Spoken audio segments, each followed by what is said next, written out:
Hello everyone, welcome to FT Plus Academy for Civil Services. So in this video we are going to discuss the OPSC OS Prelims 2025 paper 2, that is your CSAT paper.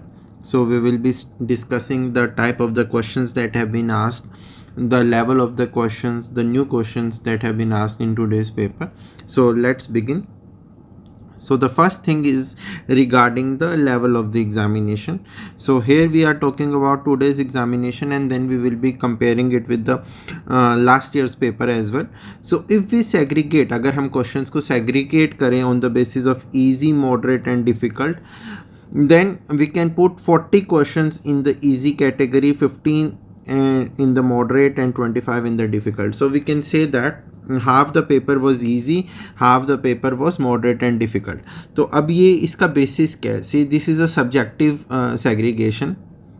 जिसकी preparation अच्छी होगी उसको ज़्यादा questions easy लगेंगे. जिन्होंने अच्छे से practice नहीं किया होगा उन्हें क्वेश्चंस मॉडरेट, मीडियम या हार्ड लग सकते हैं. So our basis of segregation is that easy questions are the ones which are direct problem solving, which are single tier questions. ठीक है, जैसे आपका डायरेक्ट अर्थमेटिक या मैथमेटिक्स का क्वेश्चन हुआ, पैटर्न बेस्ड क्वेश्चन हुआ, आपका लॉजिक बेस्ड क्वेश्चन हुआ, basic logic etcetera, blood relations.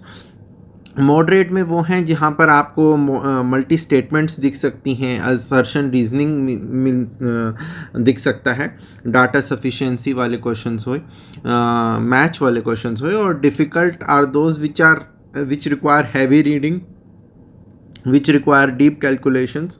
Right, तो आपका टाइम भी ज़्यादा इन्वेस्ट हो रहा है, आपका कोग्निटिव लोड भी ज़्यादा है.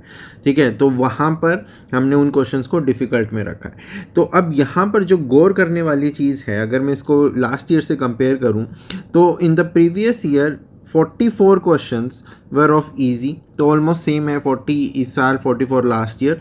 लेकिन जो मॉडरेट और डिफ़िकल्ट का रेशो है, ठीक है, तो last year only 8 questions were in the difficult category. This has substantially increase this year. ठीक है, तो ओवरऑल मैं ये बोल सकता हूँ कि ये पेपर थोड़ा सा लास्ट ईयर के कंपैरिजन में it was difficult. So if you see here, अगर हम इसको कंपेयर करें इस साल से, तो मैं 15 और 25 डाल रहा हूँ. तो मैंने मॉडरेट का जो नंबर ऑफ क्वेश्चंस है वो थोड़ा सा घटाया है, and the difficult ones have been increase. ठीक है, अगर अब हम बात करें टाइप ऑफ द क्वेश्चन की, so we have segregated the questions into comprehension. तो ये बहुत ही फिगर रिड्यूस हुआ है, ऑलमोस्ट हाफ हो गया, 10 questions. Interpersonal skills, situation based 9 questions, decision making 10, LR 23, quant 17, DI 10, miscellaneous जो हम जिसको इतनी ईजिली किसी में कैटेगराइज नहीं कर सकते, देन 1 क्वेश्चन. ठीक है, तो ये एक चीज़ है कि आप बोल सकते हैं कि new type of questions came into the paper. और ये इस साल यूपीएससी प्रीलिम्स में भी देखा गया था, 26 के प्रीलिम्स में, कि कम्युनिकेशन बेस्ड बहुत क्वेश्चंस आए थे. सिमिलर चीज़ यहाँ देखने को मिली है. राइट, सो अगर मैं लास्ट ईयर से कंपेयर करूं, so comprehension 20 questions were there, interpersonal only 6, decision making only 1, 27 in logical, 16 in जी your quant, and data interpretation 10.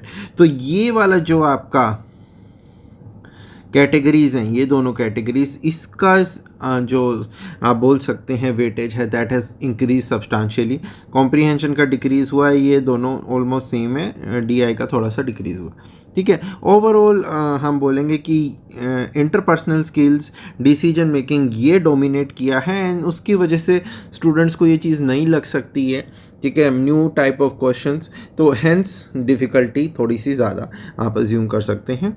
Now coming to the questions per se, let's go to the questions. See, this was one question which I put in the miscellaneous category. ठीक है, तो इसको किसी एक में डालना इतना easy नहीं है. सो यहाँ पर आपको different paradox दिए हुए हैं, and this is a match of the following. तो उस paradox का क्या मतलब है, तो मैंने ये जब हम prelims discussion classes ले रहे थे तब भी बोला था कि be prepared for unpredictable question. तो ये उस कैटेगरी में आने वाला क्वेश्चन है. Right, so this was one of a kind. तो अगर आपको पता है you can answer, otherwise you have to leave such questions. Then we had the communication based questions. ठीक है, तो यहाँ पर कुछ क्वेश्चंस बहुत इजी थे, कुछ questions require depth, right. So these are the two type of questions which I have mentioned here. तो ये पहला और दूसरा क्वेश्चन है ऑफ योर सेट सी. तो आप देख सकते हैं जैसे यहाँ पर पूछा हुआ है पैरा लैंग्वेज में कौन कौन आता है, ठीक है. Some of them were very generic, very basic questions, but some required in-depth knowledge. तो वो आपने चीज़ नोट करनी थी, right. So communication 9, then decision making 10 questions. तो यहाँ पर आपसे पूछ लिया the concept of sunk cost fallacy, right. तो इसको आपको डिसीजन मेकिंग को एक AR बेस्ड क्वेश्चन बना दिया, राइट. सो AR बेस्ड क्वेश्चंस काफ़ी ज़्यादा थे, असर्शन रीज़न, और उसमें जेनरिक क्वेश्चंस भी थे ये असर्शन रीज़न में, अभी आगे देखेंगे. सो डाटा सफिशिएंसी 2 क्वेश्चंस, जहाँ पर आपको कुछ स्टेटमेंट्स दी हुई हैं और पूछा गया is this particular or this particular statement sufficient to arrive at the answer. तो उस तरीके के जो क्वेश्चंस होते हैं, तो UPSC type. Moving ahead, data interpretation 10 questions, pie chart based. These questions were direct. इसमें क्यों आपका जो न्यूमेरिकल टाइप होते हैं आपकी कैलकुलेशन ज़्यादा थी, ठीक है. So 10 questions were there from DI. Assertion reason, तो मैं इस तरीके के क्वेश्चन की बात कर रहा था. अब जैसे आप इसको असर्शन को पढ़िए, a person who always lies can not make a true statement under any substance. So this is a fact, right. So if someone always lies, his or statement about always lying would itself be a false, creating a paradox. So these kind of statements, ठीक है, जहाँ पर you have to you do not require any specialize knowledge, ठीक है. तो इसको आप बोल सकते हैं कि एक मिसलिनियस कैटेगरी बोल सकते हैं. तो उस तरीके के questions they asked this time. Counting, ठीक है. तो स्क्वेयर्स, नंबर ऑफ स्क्वेयर्स पूछा हुआ है क्वेश्चन में, उसी में ट्राइंगल्स पूछा हुआ है. यहाँ पर आपसे find the number of blocks when the given of blocks is separated. तो इन सबको सेपरेट करेंगे तो कितने नंबर ऑफ ब्लॉक्स होंगे वो पूछा गया है, right. So counting based questions 2 questions were there. Then we had these are the different other type of questions. So English comprehension के क्वेश्चन, एज बेस्ड कैलकुलेशन, ठीक है, एज वाला क्वेश्चन एक आया, वर्क का एक क्वेश्चन आया, टाइम स्पीड एंड डिस्टेंस के 4 क्वेश्चन आए, कोडिंग बेस्ड 1 क्वेश्चन आया, डायरेक्शन बेस्ड 1 क्वेश्चन आया, complete the figure only 1 question was there, arrangement based 4 question were there, right. Then we had your arithmetic progression के ऊपर multi statement question आया, तो prime numbers के ऊपर question आया, symbols where addition subtraction etcetera were given different types of symbols.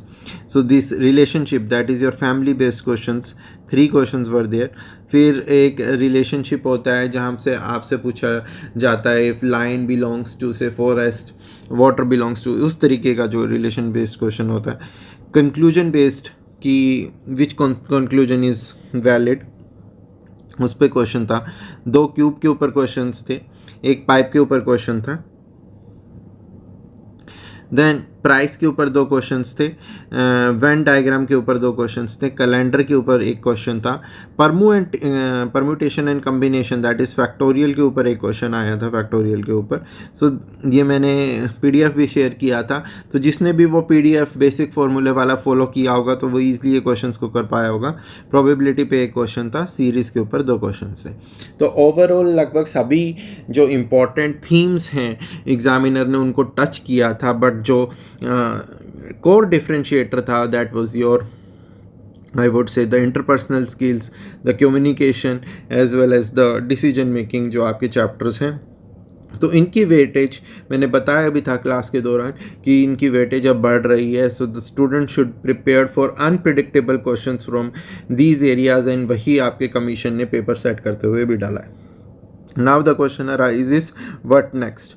तो जिसको भी लगता है उन्होंने एक कंफर्टेबल स्कोर किया है on the basis of in their GS1 paper, and they feel that they are easily crossing the threshold for the CSAT paper, they should go for the mains test series. Now OS mains test series, ठीक है. So this test series by APT+, it is starting from 15th of June, ठीक है. 15th जून से ये शुरू हो रही है, right. So this particular test series there are now 23, ठीक है, 23 tests in this particular test series, starting with your sectional test, ठीक है। पेपर वाइज सेक्शनल टेस्ट होंगे, उसके बाद आपके फुल लेंथ टेस्ट होंगे, राइट से 8 sectional, 8 full length, PYQ based test both from OPSC and other exams like UPSC etc. PYQ based 2 tests are there. Then language based test जिसमें आपका ओडिया भी होगा, इंग्लिश भी होगा, essay based test, राइट। सो फिर आपको ये एक डिफरेंट टाइप ऑफ पैकेज मिलेंगे इसके अंडर, जहाँ पर आप सिर्फ फुल लेंथ टेस्ट भी ले सकते हो, सिर्फ सेक्शनल टेस्ट भी ले सकते हो, आप सिर्फ language plus essay based test भी ले सकते हो। Then we also have discussion classes, तो यहाँ पर डिस्कशन क्लासेस भी मिलेंगी जहाँ पर आपको कंटेंट एनरिचमेंट के ऊपर फोकस होगा, राइट, कंटेंट एनरिचमेंट के ऊपर फोकस होगा। Then under this you will be also be getting your 1+1-to-1 mentorship, personalised mentorship मिलेगी आपको, right. So apart from this the other package is that you can also go for the optional test series, ठीक है। सो जो आपके important optionals हैं उसके ऊपर भी we will be providing the test to you. Now what is the core differentiator this year as compared to the previous years when we talk about the mains test series? So सबसे पहली चीज़ जो बहुत ही important है, that is the papers, your papers, they will be the questions in the papers will be set up on the basis of scientific analysis, ठीक है। अब ये scientific analysis क्या है? So we have made a programme, ठीक है। On the basis of that programme, तो हम क्या करते हैं उस प्रोग्राम में कि we go through the PYQs of the last 5 years, ठीक है। सो वो on the basis of the PYQs of the last 5 years plus your current affairs, we derive the most probable questions for this year, very highly probable questions, themes which we expect कि इस साल आएगा ही आएगा। So this is done on the basis of a programme which has been scientifically designed by FT+। तो पहला core differentiator ये होगा। दूसरा कोर डिफरेंशिएटर जो है दैट इज़